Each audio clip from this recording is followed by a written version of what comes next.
Meeting के अंदर एक बात जो निकल कर सामने आई है वो अभी तक जनता को किस तरह से आप गुमराह कर रहे हैं महात्मा ज्योतिबा फुले के स्कीम के नाम के ऊपर।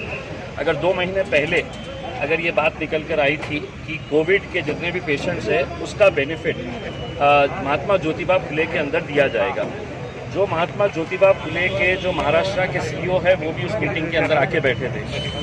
तमाम लोक प्रतिनिधियों ने मैंने ये सवाल उठाया कि अगर मुख्यमंत्री ये कहते हैं, सरकार ये कहती है और आरोग्य मंत्री भी ये कह रहे हैं कि कोरोना के जितने पेशेंट्स हैं उनको इसकी सुविधा दी जा रही है, तो उन्होंने जानकारी ये दी है कि औरंगाबाद के अंदर कितने हॉस्पिटल्स हैं जिसको महात्मा ज्योतिबा फुले के अंदर इंक्लूड किया गया।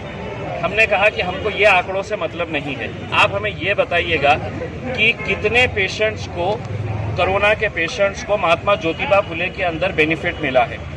ये आंकड़ा वो बता नहीं सके। उन्होंने ये आंकड़ा बताया है कि महात्मा ज्योतिबा फुले के अंदर हमने 400 करोड़ के से ज़्यादा दे दिए हैं करके। हमने उनसे कहा कि औरंगाबाद के अंदर अगर 40 हॉस्पिटल्स है जो कोरोना के अंदर इंक्लूड है तो उन्होंने कितने पेशेंट्स को इसका फ़ायदा दिया है। ये आंकड़ा वो नहीं दे सके हैं क्योंकि उनके पास ये आंकड़ा है ही नहीं, क्योंकि उन्हें मालूम है कि एक भी पेशेंट को इसका फ़ायदा नहीं मिला है करके।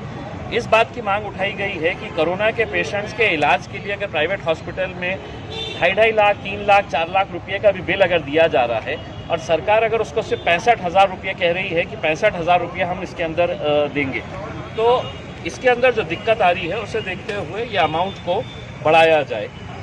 दूसरा ये है कि घाटी हॉस्पिटल के अंदर जो सुपर स्पेशलिटी की बिल्डिंग के ताल्लुक से ये है कि 2018 के अंदर बिल्डिंग तैयार हो गई। हमने पवार साहब से ये कहा कि औरंगाबाद के अंदर इतने केसेस ना तो बढ़ते और ना लोगों की मौत होती अगर वो 2018 के अंदर ही, मतलब जो बिल्डिंग 150 करोड़ रुपए की बनाई गई थी उसके अंदर पूरा रिक्रूटमेंट अगर कर लेते थे।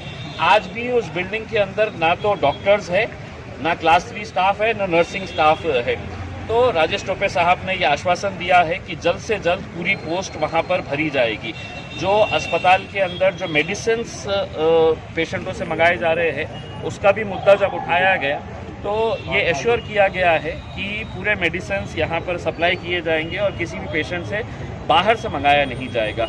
एक मुद्दा हमने ये भी उठाया है कि 2013 के अंदर जो 200 बेड का हॉस्पिटल सैंक्शन हुआ था उसके लिए अब ज़मीन सैंक्शन हो गई है, लेकिन पीडब्ल्यूडी बड़ी धीमी रफ्तार से है तो उसको आगे बढ़ा रहा है।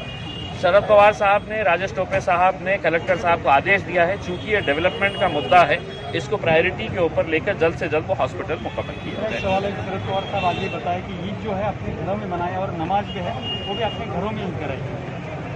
जी, हम भी घरों की ही बात कर रहे हैं। हम भी मतलब रोड के ऊपर आकर या हम लोग पूरा जिस तरह से रमज़ान के अंदर मनाए थे हम उसी की मांग कर रहे हैं। लेकिन हमारी मांग ये है कि चूंकि आप शादी के लिए बोल रहे हैं 50 लोग, आप बाहर बाजार खोल दिए हैं, दुकानें खोल दिए हैं, कारोबार खोल दिए हैं, तो हम ये कह रहे हैं कि चूंकि ईद साल में 2 ही ईद मनाई जाती है तो आप 25 लोगों को, 50 लोगों को इजाज़त दें ताकि वो मस्जिदें और जितने भी धार्मिक स्थल हैं वो दोबारा खोले जा सकते हैं।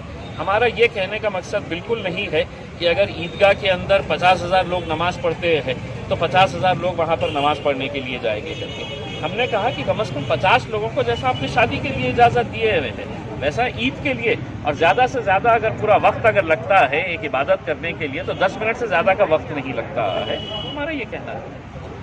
ओके।